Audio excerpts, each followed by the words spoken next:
Early morning. You're awake. Not because of a sudden noise that ruptures your sleep, but because of a new and unusual quiet. Something's not right. The nearby airport is still. No takeoffs or landings roar between the horizon and sky. In their place comes the sound of heavy vehicles, distant voices, barking dogs. You strain to listen to these changes, to begin to piece together some context. From the window, all you can see are shadows moving through the screen of the night. Figures from the periphery swarm into a shapeless mass. You take out your phone, hit record, and zoom in.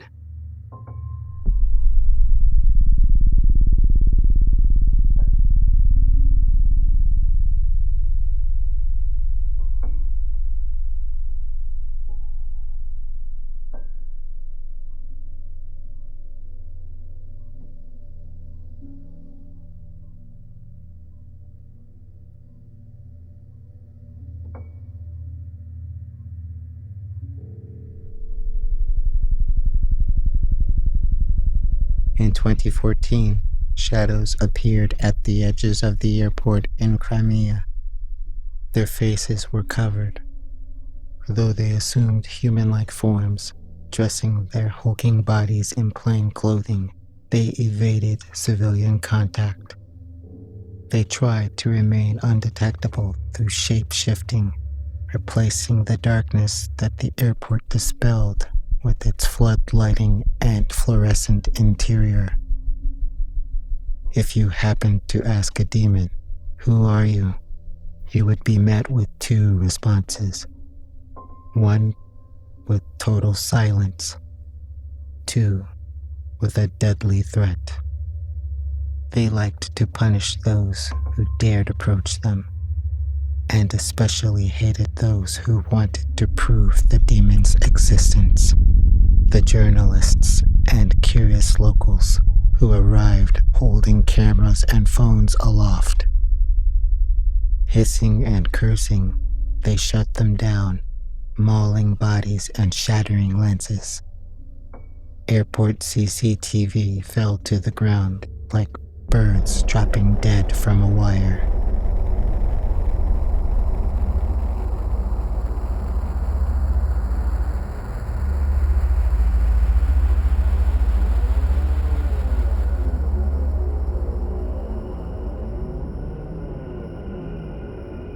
It is normal, instinctive to be terrified of demons.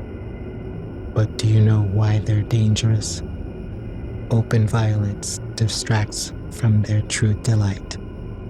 They leap at the chance to offer false choices and cut skewed deals just to enjoy the deception. As they swarmed the premises, the demons began to single out their prey from the airport personnel, choosing bodies ripe for possession. One by one, the people trapped inside the airport began to hear incantations. This was not divine intervention, delivering God's universal voice. The demons spoke to people one by one, promising personal benefits.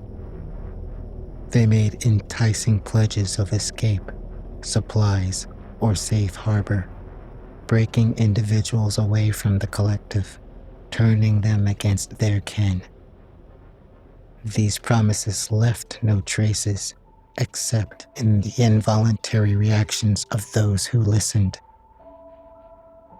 Their symptoms included lethargy, secrecy, and paranoid sweating as they surrendered to full possession.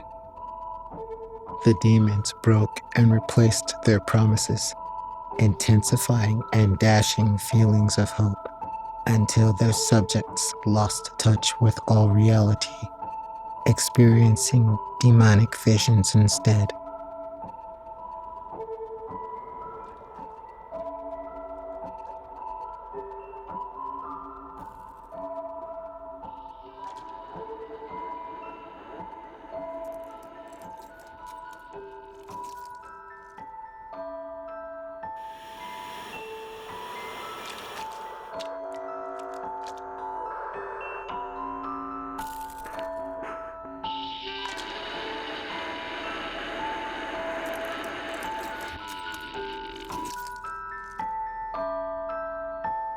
You wondered what could be happening.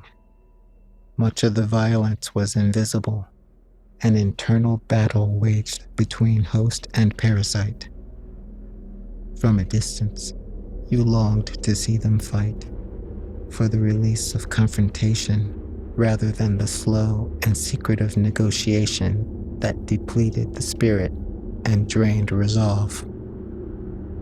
At first, you could see some resistance, bands of people marching unarmed and fearless towards the demons, singing at the top of their lungs.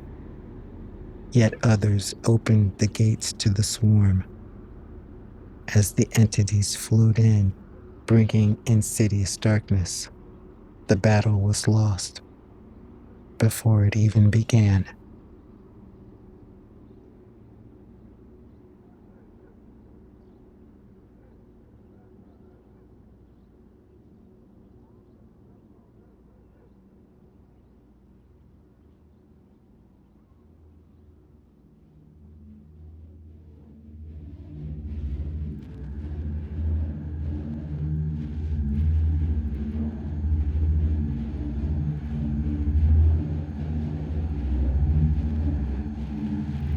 In 2015, the shadows appeared at the airport in Syria.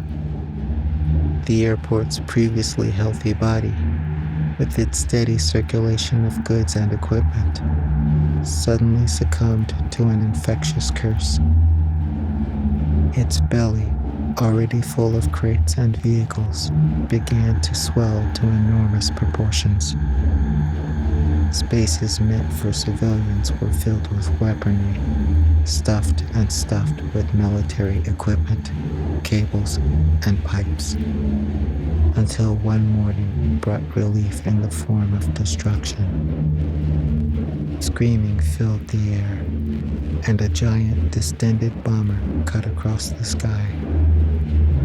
Under the heavy aeroplane, the bloated airport burst.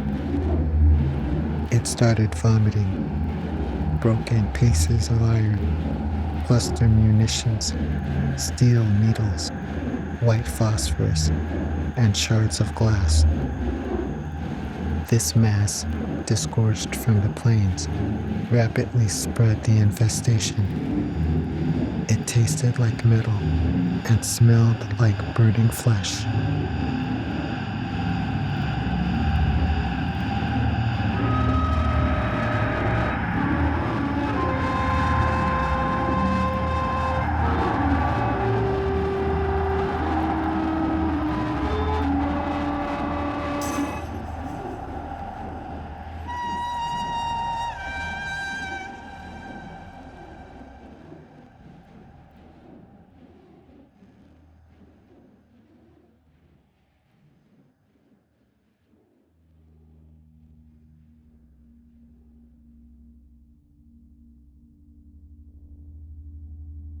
Darkness clotted around the infected mass. It swept through the city as a rolling blackout, spreading to nearby houses, hospitals, and schools. The demons themselves were drawn to the glow of normal life, places rich with subjects to destroy or deceive. The ritual of devastation would begin. First, warplanes would vomit a deep shadow that concealed the advancing archdemons. Then, the rest would follow, drawn to the dark mass like flies to a corpse. The demons swarmed the hospitals, then lay in wait to prey on those who came to the rescue. The swarm spread through the schools, filled homes with rotten darkness. It dreamt of total shadow. Civilian normalcy disappeared with the light.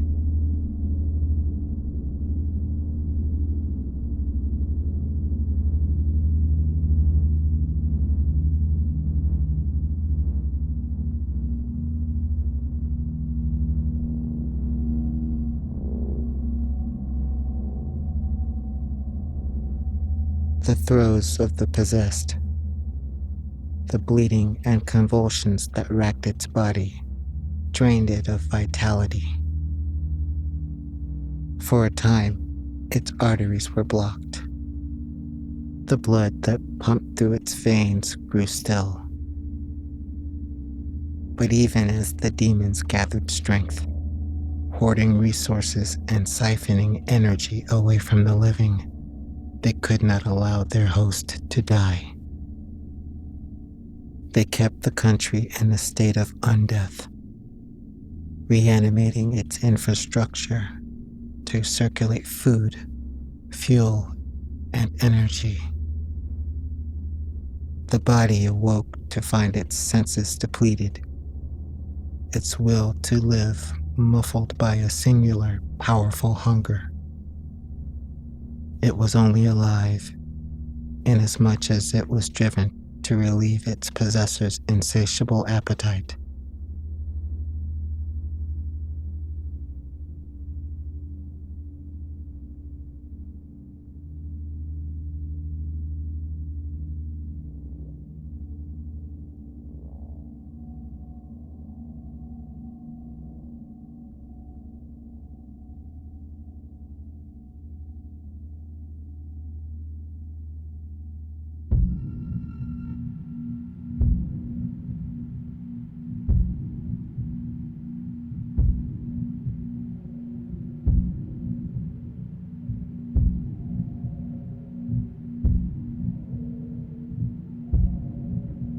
In 2020, the demons came for Belarus.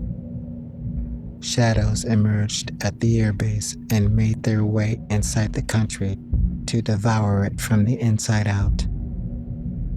Delirium has taken hold of the state's body, its vital systems suffocated by new, crazed habits. The demons toggled with power at the source, bringing down darkness at unpredictable moments, choking out services before restoring moments of seeming normalcy. The possessed state, unwittingly losing control over itself, began to experience the demon's thoughts and desires as its own.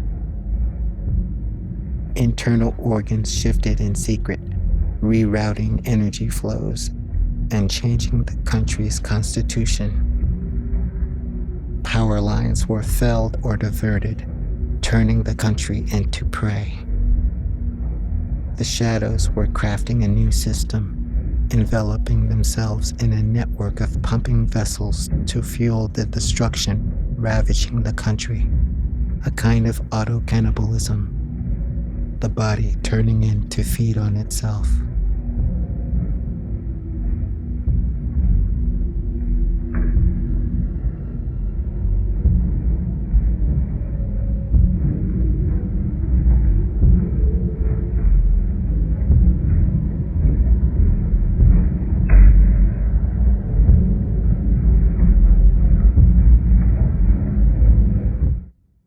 You wake up with a start.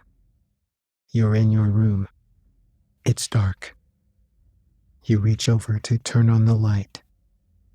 Was it all just a bad dream? Flipping the switch makes no difference.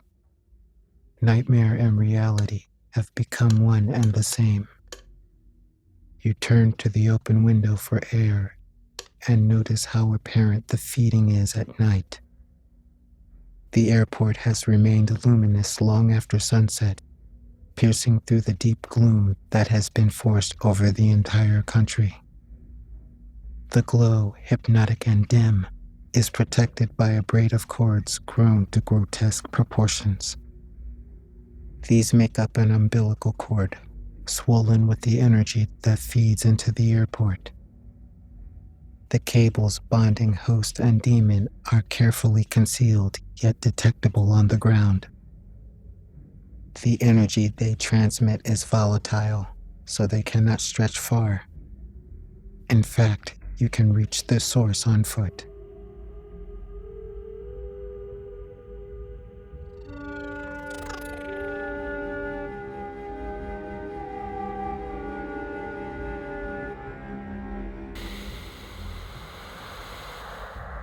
You leave the house and walk, not towards the airport, but away from it, using the great tangle of wires as a navigational guide. Be aware of where you came from and where you are going to. Do not make any noise. Listen to the pulsating hum deep within the wires. Find the rhythm and directions in which it drains and sustains the host. You will find yourself entering territory that exists only as a gray zone on the map.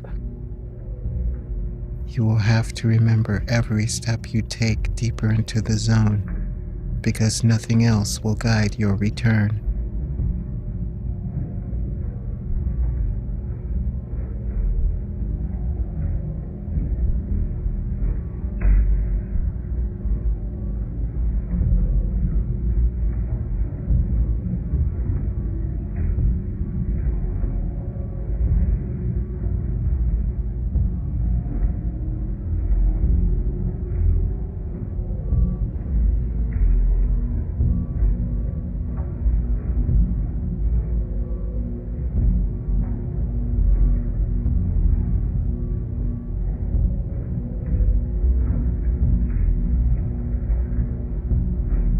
If you are traveling at night, a hostile metallic buzz will alert you to the fact that you're approaching the source.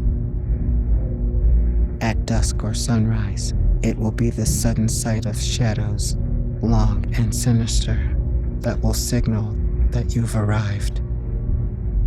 From a short distance, the structure looks familiar. An everyday power plant, not unlike the one installed in a neglected quadrant of your town. Still, it doesn't quite match up to its surroundings. It is not out of place, but rather out of proportion. It has grown so much that it has become uncanny, unrecognizable.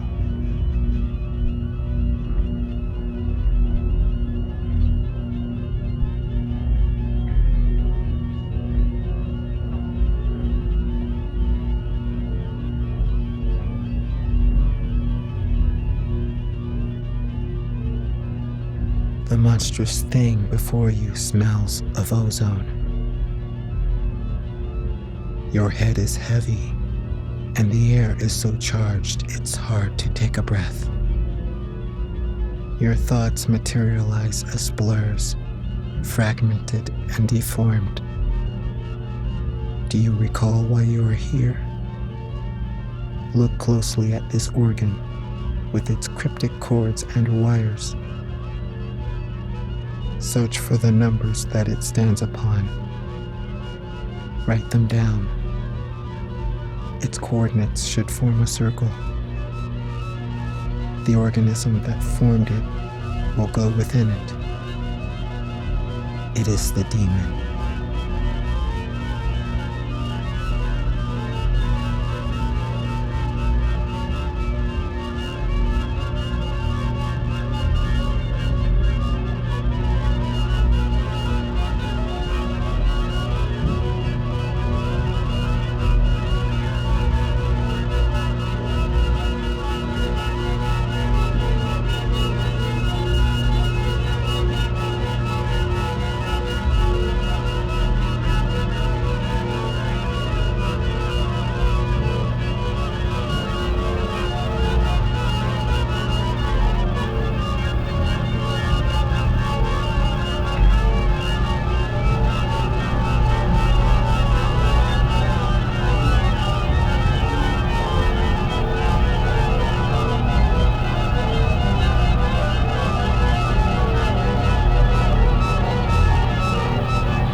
Close your eyes and retrace your steps.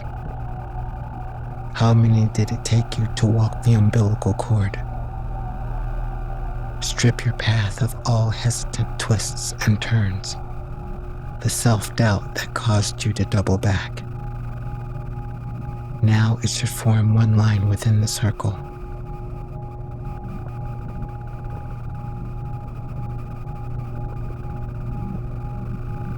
Your trail closes the loop. The seal is complete, luring the demon into its endless border.